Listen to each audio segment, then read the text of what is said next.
Morning friends, chapter 5 ચાલતું હતું. આગળનો ટોપિક આવ્યા માઉન્ટ બેટન યોજના. માઉન્ટ બેટન એક વ્યક્તિનું નામ છે, વાઇસરોય ઈસ્ટ ઇન્ડિયા કંપનીના. જૂન 1947 અને હિન્દના ભાગલા જ્યારે પડવાના હતા ત્યારની વાત છે. જોઈએ માઉન્ટ બેટન યોજના અને હિન્દના ભાગલા. વાઇસરોય માઉન્ટ બેટને પોતાનું સ્થાન સંભાળી લીધું. ક્યારે? જ્યારે આઝાદીની લડત, ભારતને આઝાદ કરવાની ક્રિયા ઘણા જોરથી ચાલતી હતી. ક્યારે? 24 માર્ચ 1947. પૂછાય છે ખાલી જગ્યાઓમાં, યાદ રાખજો. તેમના મતે હિન્દના ભાગલા કરવા સિવાય હવે કોઈ ઉપાય ન હતો, કે કોઈ ઉપાય બાકી બચતો ન હતો. સરદાર પટેલ જેવા કેટલાક વાસ્તવદર્શી નેતાઓએ પણ આ વાત સ્વીકારી લેવા આગ્રહ કર્યો હતો. વાસ્તવદર્શી એટલે જે ફેક્ટ છે તેને સ્વીકારવું. આમ આ સંજોગોમાં લાંબી ચર્ચા વિચારણાના અંતે વાઇસરોય માઉન્ટ બેટને અખંડ હિન્દના 2 ભાગલા કરવાની આખરી યોજના રજૂ કરી. જો વિદ્યાર્થી મિત્રો, બાજુમાં આઝાદી અને ભારતના ભાગલાની સ્વીકૃતિ થઈ તે મિટિંગ, માઉન્ટ બેટન યોજના અને હિન્દના ભાગલા અંગેનો એક ચિત્ર દર્શાવવામાં આવ્યું છે. ભાગલા કરવાની આખરી યોજના રજૂ કરી. ક્યારે? 3 જૂન 1947, જેને માઉન્ટ બેટન યોજના કહેવામાં આવે છે. કોંગ્રેસ અને મુસ્લિમ લીગે આ યોજનાનો સ્વીકાર કર્યો. જોકે વાઇસરોય માઉન્ટ બેટને, કરજો અંડરલાઇન, પંજાબ, બંગાળની હિન્દુ બહુમતી વિસ્તારોને હિન્દ સાથે અને મુસ્લિમ બહુમતીવાળા વિસ્તારોને પાકિસ્તાન સાથે તથા વાયવ્ય સરહદ પ્રાંત બલુચિસ્તાન અને સિલહટ વિસ્તારોને પણ પાકિસ્તાનની સાથે જોડવાનો નિર્ણયને બહાલી આપી. એટલે નિર્ણયમાં જોડાયા. એ નિર્ણયમાં જોડાયા લોકો કે આ હિન્દના ભાગલા એટલે પાકિસ્તાન પહેલાં ભારત સાથે જોડાયેલું હતું, પાકિસ્તાન આ પછી અલગ થયું. માઉન્ટ બેટન યોજના આવી છે વિદ્યાર્થી મિત્રો, પૂછાય છે. આગળ જોઈએ વિદ્યાર્થી મિત્રો, હિન્દ સ્વાતંત્ર્ય ધારો જુલાઈ 1947. દેશ 15 ઓગસ્ટે આઝાદ થયો. જુલાઈની વાત, જૂન જુલાઈ, હવે 1 મહિના પછી ઓગસ્ટ, એટલે દેશ આઝાદ થવાની પ્રક્રિયા શરૂ થઈ ગઈ હતી. વાઇસરોય માઉન્ટ બેટનની યોજના અનુસાર બ્રિટિશ પાર્લામેન્ટે હિન્દ સ્વાતંત્ર્ય ધારો જુલાઈ 1947માં પસાર કર્યો. આ ધારા મુજબ ભારતીય સંઘે પ્રથમ ગવર્નર જનરલ તરીકે માઉન્ટ બેટનને અને પાકિસ્તાનને જનાબ જિન્નાને પસંદ કર્યા. કરજો અંડરલાઇન કે જ્યારે સ્વાતંત્ર્ય ધારો પસાર થયો ત્યારે ભારતના પ્રથમ ગવર્નર જનરલ અને પાકિસ્તાનના પ્રથમ ગવર્નર જનરલ કોણ હતા? પૂછાય MCQમાં, ખાલી જગ્યામાં. આ ધારાથી હિન્દની પરાધીનતાનો અંત આવ્યો. માટે જ ગાંધીજી આ ધારાને બ્રિટિશ સરકાર દ્વારા હિન્દને આપવામાં આવેલો એકમાત્ર શ્રેષ્ઠ અને શ્રેયસ્કર ધારો કહે છે. કે બ્રિટિશ સરકાર દ્વારા આ ભારતને આપેલો એક ઘણો સારો ધારો કહી શકાય, કારણ કે તેમના આ ધારાના કારણે આપણે આઝાદ થયા. બ્રિટિશ શાસનના અંતિમ વાઇસરોય માઉન્ટ બેટન દ્વારા સત્તા સોંપવાની કાર્યવાહીની શરૂઆત નવી દિલ્હીમાં એક સમારંભ, એટલે કે સ્થળ ક્યાં? નવી દિલ્હીમાં યોજવામાં આવ્યું. નવી દિલ્હીમાં કે દિલ્હીમાં યોજી શરૂ કરાઈ. 14મી ઓગસ્ટ 1947ની મધ્યરાત્રિ, એટલે કે 14મી તારીખને રાત્રે ધ્વજ સ્તંભ ઉપરથી ઇંગ્લેન્ડનો રાષ્ટ્રધ્વજ યુનિયન જેક, રાષ્ટ્રધ્વજનું નામ છે વિદ્યાર્થી મિત્રો યુનિયન જેક, નીચે ઉતારવામાં આવ્યો અને ભારતનો ત્રિરંગી રાષ્ટ્રધ્વજ ફરકાવવામાં આવ્યો. માઉન્ટ બેટને ભારતને સ્વતંત્રતા આપતા દસ્તાવેજો ભારતના પ્રથમ હિન્દી ગવર્નર જનરલ તરીકે નિયુક્ત થયેલા ચક્રવર્તી સિંહ રાજગોપાલચારીને સોંપ્યા. કરજો અંડરલાઇન કે આ ભારતના ગવર્નર જનરલ પ્રથમ બનાવવામાં આવ્યા. સત્તા હસ્તાક્ષરની સઘળી કાર્યવાહી પૂરી થઈ.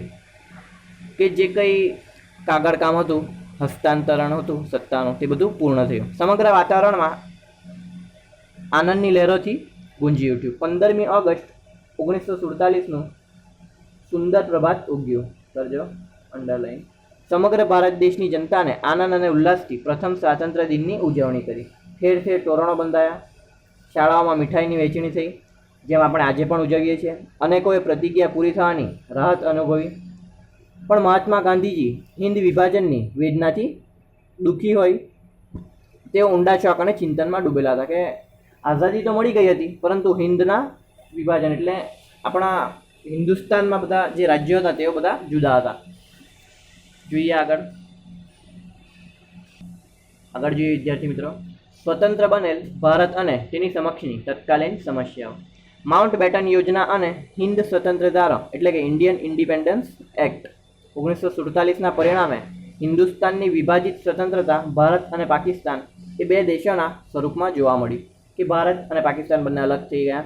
આ તબક્કે જ સ્વતંત્ર ભારત માટે લશ્કરોની વ્યવસ્થા, મિલકતોને લગતા પ્રશ્નો, લેણા અને દેવાના હિસાબો, લેવડ દેવડના હિસાબો, નિરાશ્રિતોની સમસ્યા, જાહેર સેવાઓ તથા તે માટે અધિકારી અને વહીવટી તંત્રની વ્યવસ્થા, તેમજ ભારતની પશ્ચિમે આવેલા પશ્ચિમ પાકિસ્તાન અને પૂર્વ તરફના પૂર્વ પાકિસ્તાનની આંતરરાષ્ટ્રીય સરહદો નક્કી કરવી વગેરે ઘણા બધા સમસ્યાઓ ઊભી થઈ અને તેનું નિરાકરણ લાવવાનું હતું. આ પ્રશ્નોના નિરાકરણ માટે માઉન્ટ બેટનના અધ્યક્ષ પદે ભારત પાકિસ્તાનના બે મળીને 5 પ્રતિનિધિઓની સમિતિ નિમી. બે એટલે ભારતના 2 અને પાકિસ્તાનના 2, ટોટલ 4 અને માઉન્ટ બેટન 1, 5. આ સમિતિએ આવા પ્રશ્નોના ઉકેલ માટે સંબંધિત પ્રશ્નોના જાણકાર તજજ્ઞોના જુદા જુદા પંચો નિયુક્ત કર્યા અને મતભેદ પ્રસંગે ભારતના ભૂતપૂર્વ મુખ્ય ન્યાયાધીશના અધ્યક્ષ પદે ભારતના અને પાકિસ્તાનના એક પ્રતિનિધિઓનું બનેલું લવાદી પંચ એટલે કે ચોક્કસ પંચ જે ચુકાદો આપે તેને આખરી માનવું બંને રાષ્ટ્રોએ સ્વીકાર્યું કે જે કંઈ નિર્ણય થાય એમાં તે બંને રાષ્ટ્રોએ સ્વીકારવાનું રહેશે. ભારતીય લશ્કરના સરસેનાપતિએ લશ્કર અને લશ્કરી સરસરંજામનું વિભાજન પૂર્ણ કરતા બ્રિટિશ લશ્કરે ભારતમાંથી વિદાય લીધી કે જેમ ભારતનું લશ્કર તૈયાર થઈ ગયું તેમ બ્રિટિશના લશ્કરે ભારતમાંથી વિદાય લીધી. ક્યારે વિદાય લીધી જો વિદ્યાર્થી મિત્રો? 1947માં દેશ આઝાદ થયો હતો એના પણ 1 વર્ષ પછી. લશ્કરી, ન્યાયિક અને વહીવટી વગેરે સેવા આપનાર અધિકારીઓએ ભારત પાકિસ્તાન વિકલ્પ સ્વીકારવાની તથા તે સંબંધી પગાર ભથ્થા, નોકરીની સલામતી વગેરેની ખાતરી અપાઈ. ભારત અને પાકિસ્તાન છોડી આવનાર નિર્વાસિત નાગરિકો, નિર્વાસિત એટલે કે જેઓના ઘર ના હોય, તેમની તથા બંને દેશોની મિલકતો, રોજગાર, વ્યવસાય વગેરે સમસ્યાઓનો ધૈર્ય અને પુનઃપૂર્વક ઉકેલવામાં આવી. કે આ બધી સમસ્યાઓ દેશ આઝાદ થઈ ગયા પછી ઊભી થઈ હતી. ભારતના કરજો અંડરલાઈન 562 જેટલા દેશી રજવાડાઓને સ્વતંત્ર ભારત સંઘમાં જોડવાનો ભાગીરથ પ્રશ્ન સરદાર વલ્લભભાઈ પટેલે તેમના દૃઢ નિશ્ચય, લોખંડી મનોબળ અને મુત્સદ્દીપૂર્ણ વાટાઘાટો વગેરેથી તેમણે ઉકેલ્યા. કે આ બધા જેટલા દેશી રાજા રજવાડા હતા તે બધા જુદા હતા, તેમને ભારત સાથે જોડવાનું કાર્ય સરદાર વલ્લભભાઈ પટેલે કર્યું. આમ છતાં વિભાજનને લીધે થયેલી કોમી રખણામણોની અસરો, મહાત્મા ગાંધીજીની હત્યાનો આઘાત, સ્વાતંત્ર્ય ભારતને સુશાસન આપી પગભર બનાવવું, કૃષિ ક્ષેત્રની નબળી સ્થિતિ, દેશમાં શાંતિ અને સુલેહનું વાતાવરણ ઊભું કરવું, દેશની આંતરબાહ્ય સુરક્ષા, આંતરિક સુરક્ષા અને બાહ્ય સુરક્ષા જેવા પ્રશ્નોનું નિરાકરણ વગેરે બાબતો માટે લાંબા ગાળાના આયોજન આવશ્યક બની રહે. કે બધું ઘણા લાંબા સમય સુધી આ બધી પ્રક્રિયાઓ ચાલી.